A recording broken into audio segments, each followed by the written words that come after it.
എൻ്റെ ചേച്ചിയുടെ ഡെലിവറി സമയത്ത് ഞാൻ അയർലൻഡിൽ ഒരു 2 മന്ത്സോളം അവിടെ പോയി താമസിച്ചിരുന്നു, ഈ മെഡിസിൻ പഠന ശേഷം. അപ്പോൾ ആ സമയത്ത് ഞാനിങ്ങനെ അവിടെ നോക്കുന്ന ഒരു തീർത്ഥാടന കേന്ദ്രമുണ്ട്, പരിശുദ്ധ അമ്മയുടെ. ഇവിടെ വേളാങ്കണ്ണി പോലെ അവിടെ ഒരു തീർത്ഥാടന കേന്ദ്രമാണ്. അപ്പോൾ ഞാൻ അവിടെ വിസിറ്റ് ചെയ്യാനിടയായി.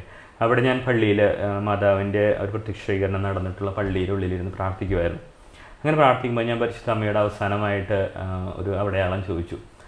ഞാൻ ചെറുപ്പം മുതലേ മാതാവിനോട് വളരെ ഇഷ്ടമുള്ളൊരു അടുപ്പം സൂക്ഷിച്ചിരുന്ന ഒരു വ്യക്തിയാണ്.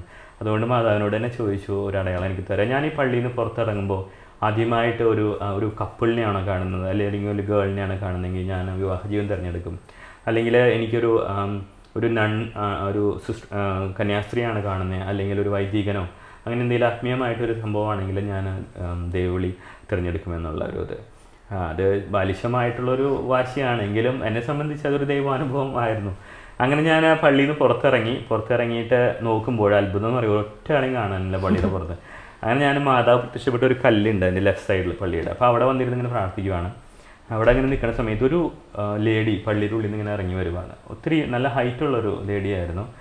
മുഖം എനിക്കിപ്പോഴും ശരിക്കും അങ്ങനെ ഓർമ്മയില്ല. അപ്പോൾ ഒരു ചുവന്ന ഒരു കോട്ട് ധരിച്ചിരുന്നു. കരുണയുടെ ഈശോയുടെ ഒരു ബാഡ്ജ് ഉണ്ടായിരുന്നു ലെഫ്റ്റ് ഷോൾഡറിൽ. അങ്ങനെ ആ ലേഡി എൻ്റെ അടുത്തേക്ക് വന്നു. യൂറോപ്യനാണ്. അപ്പോൾ പുള്ളിക്കാരി എന്നോട് ചോദിച്ചു, വാട്ട്സ് യുവർ നെയിം ചോദിച്ചു. അപ്പോൾ ഞാൻ പറഞ്ഞു സുമേഷ് എന്ന് പറഞ്ഞു.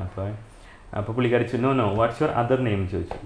അപ്പോൾ ഞാൻ പറഞ്ഞു തോമസ്, എൻ്റെ ബാപ്റ്റിസം പേരാണ്, മാമോദിസ പേര് പറഞ്ഞു.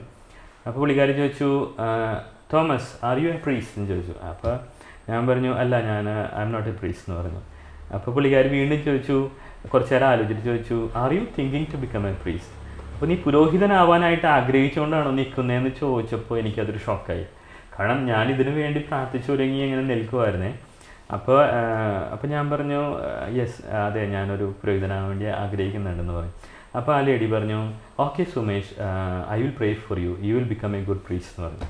അപ്പോൾ ഞാൻ പ്രാർത്ഥിക്കാം, നീ ഒരു നല്ല പുരോഹിതനായി തീരട്ടെ എന്ന് പറഞ്ഞുകൊണ്ട് ആ ലേഡി അപ്പോൾ എന്നോട് ഇങ്ങനെ സംസാരിക്കുന്നത് കണ്ടപ്പോൾ അളിയനും അപ്പച്ചനും എല്ലാവരും അവിടെ അടുത്തുണ്ടായിരുന്നു. അപ്പോൾ അവരെന്താണെന്ന് അറിയാൻ വേണ്ടി ചോദിക്കാൻ വേണ്ടി അടുത്തേക്ക് വന്നു. പക്ഷേ ഈ ലേഡി വേറെ ആരോടും സംസാരിച്ചില്ല. ആളെങ്ങനെ പാസ് ചെയ്ത് പോയി. പിന്നെ അങ്ങനെ കണ്ടുമില്ല. അത് കുരിശിൻ്റെ വഴി ചെല്ലുന്നത് കണ്ടു, പിന്നെ ആളെ കണ്ടിട്ടില്ല.